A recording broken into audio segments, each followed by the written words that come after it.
We are all on drugs right now, apart from the addictive drugs such as caffeine, which is a physically addictive drug, or nicotine or alcohol, profusely used in our culture and doing physiological damage. Our very hormones are a form of drugs.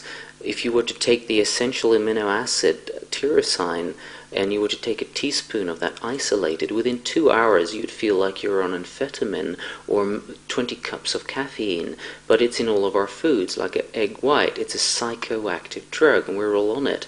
We associate that as normal consciousness.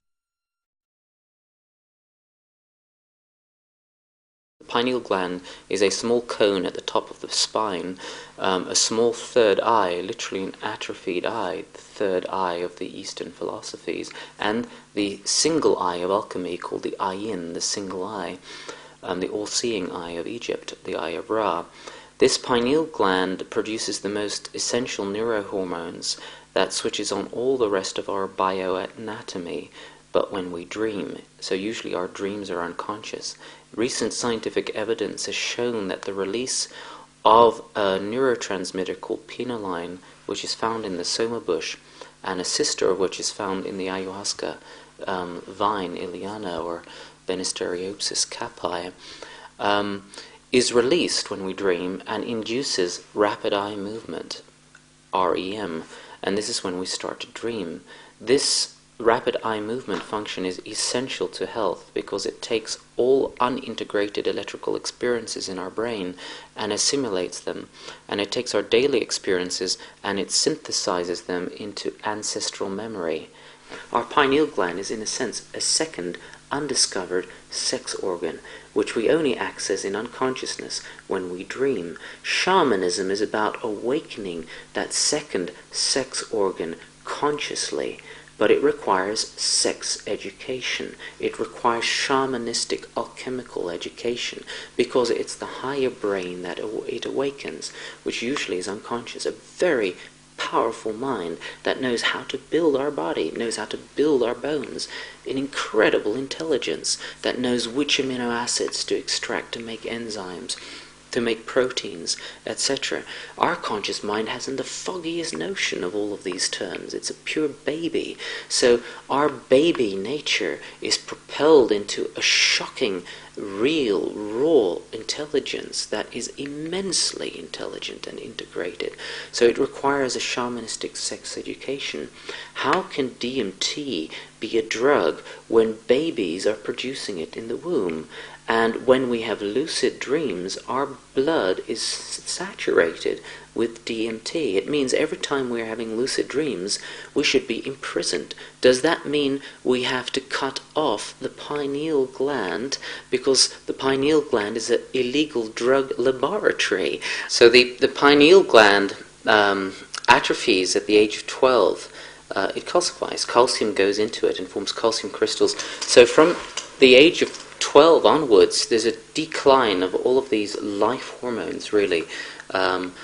We very well know the research body on melatonin and the upsets that this causes. This used to be considered part of depression and the circadian system correction. The latest data has now shown that pineal is the true roots of depression. A lot of people think it's lack of light that is responsible for depression. Hence, you have medicines such as Prozac or St. John's wort, etc., serotonin medicine, but they found out that it's lack of proper darkness, hence pineal, that is the root of the true depression. So pineal was our own natural antidepressant.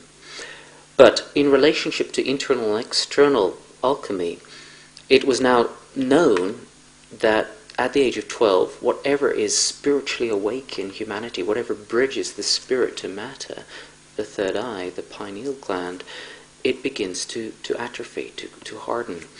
So the shamanistic initiation systems was to try and reverse that, to reawaken the pineal gland. Hence, you have your bar mitzvah at the age of 12. You have your shamanistic initiation at the age of 12, a shock treatment that keeps the pineal gland as active as possible and awakens the shamanistic visionary intelligence, including the plant body shamanism at the age of 12. You have this with the South African Boiti tribe who, or the Fang tribe, who take ayahuasca relative called Tabanantha ebogaine, which has a core structure according to harmaline with a different side chain. They take this at 12, and the person becomes a man or a woman at that point. They see death and they're reborn as a man or woman. And it's the same with the darkroom retreats, etc. The shamanistic technology was then to maintain a gradual pathway of the activation of the pineal gland. In Egypt, when you became a shaman, you became a Horus king, because you had wings to fly. This same iconography is the totem animals of the shamanistic basins of the Amazon basin, where the shamans became the eagle or became the hawk in order to navigate. They were gradually, once a week, they were given the bread and the wine, the soma and acacia divine. But then, when they were to become married, they were put in a dark room, which was called the Tuat, the deep down under. In the Tuat, they have to face their dragons, just like in ayahuasca shamanism. You have to face the lords of outer darkness. In Egypt, he's called Sobek. The dragon, or the crocodile, is called the Mesha.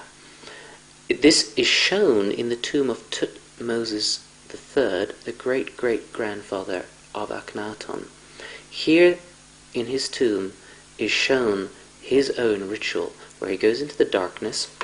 The people around him, the gods, are holding the acacia tree. Then the acacia tree is shown sprouting from their pineal glands. What did they know? Botanically, only in 1973 did we discover that Acacia medanae contains DMT and 5-MeO-DMT, only in 1973. But here you have the Egyptians showing the pineal gland, the place where it's produced, sprouting acacia tree. So the atrophying of the pineal gland was exactly what they tried to reverse by a special nutrition and by a series of shamanistic initiations, so that in the end they themselves would reawaken the pineal gland and produce their own ayahuasca. On a scientific level, in Sweden at the Karolinska Institute, Bo Helmstad, who pioneered harmaline studies back in the 40s, he pioneered this thought. He said, well, what about the yogis? The really genuine yogis who are years in a cave. So he actually went to India and Tibet and Nepal, selected the genuine yogis who really are in caves for years, and brought them over to Sweden, to Karolinska Institute.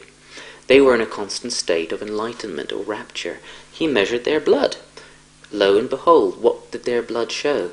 They weren't operating as much on serotonin anymore, but they had pinealine, they had 10-methoxyharmalan, which is also in ayahuasca, and they had 5-MeO-DMT and DMT. So they had converted to these ancestral memory nanotechnological molecules.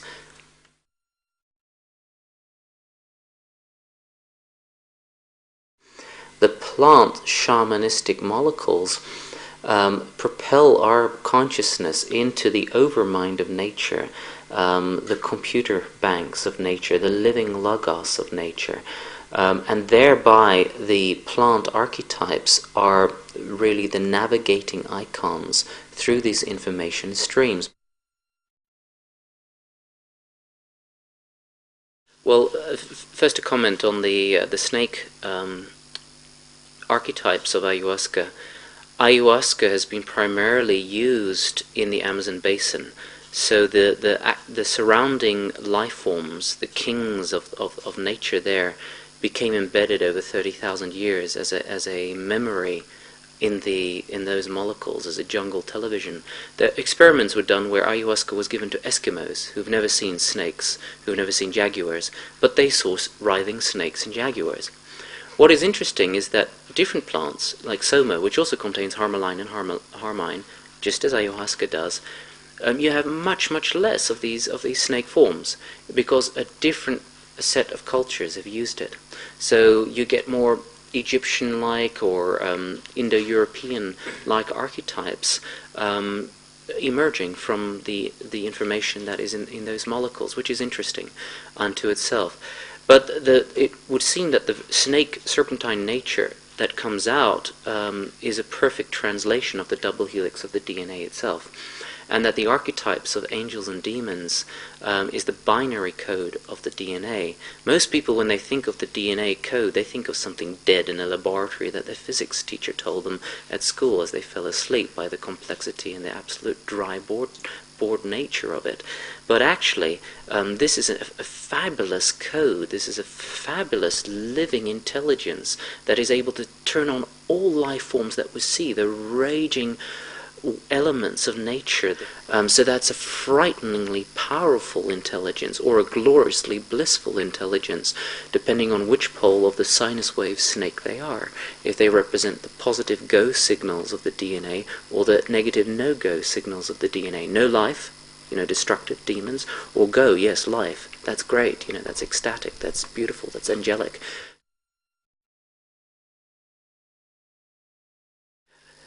The notion of Western spirituality has been to embrace the angels, embrace the good, and run away from the bad, because you will go to the bad forever.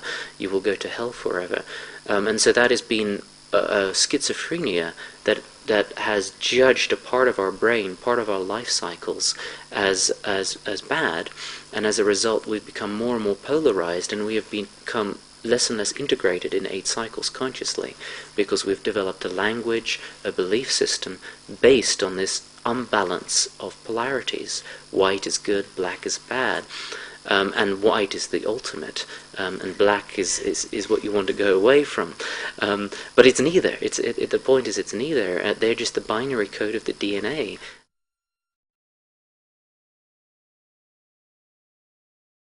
The notion of telepathy, of course, has been around a long time, but when the harmine molecule was first analyzed, it was labeled telepatin, for telepathic inducing agent. And in fact, the pineal gland is able to register visual information, not just on the photonic level, but on the microwave level, the infrared ultraviolet level as well, and on the sonic level. Therefore, potentially the pineal gland and penile line with DMT could convert a sonic signal to a visual signal.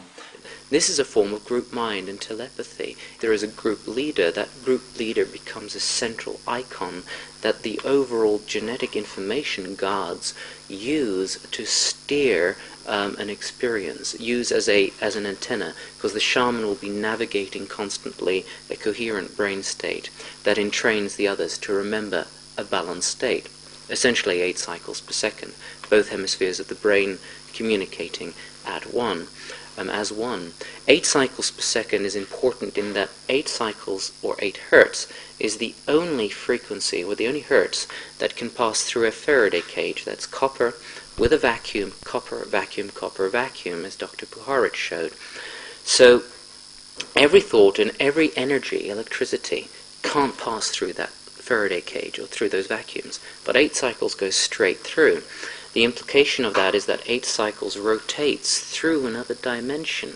Both hemispheres of the brain beating as one means that if you stay in that 8 cycles constantly and experience that over the whole body, the starship they describe, then half of one's information content is in hyperspace, is everywhere and every when. So you are literally in contact by 8 cycles with the information of everybody at the same time. A successful shaman who is a healer, who induces ecstasis in another, is someone who broadcasts these coherent heart electricity and brain waves. So actually people heal themselves and remember how the harmonic pathway of creation in the process. They don't become the icon who does it for them, they become the antenna that reminds them, if it's a good shaman. Because ultimately these plant molecules becomes our own shaman teachers. There is an embedded consciousness in DMT and harmine that is a full living guiding intelligence unto itself, once you've gone through the initial stages. So in this sense, alchemical shamanism, you go into the body to go out of the body. You eliminate this duality of something high and low. You fuse the polarities. In that sense, one can access the binary code of the DNA, the angels and the demons, heaven and hell, and go beyond.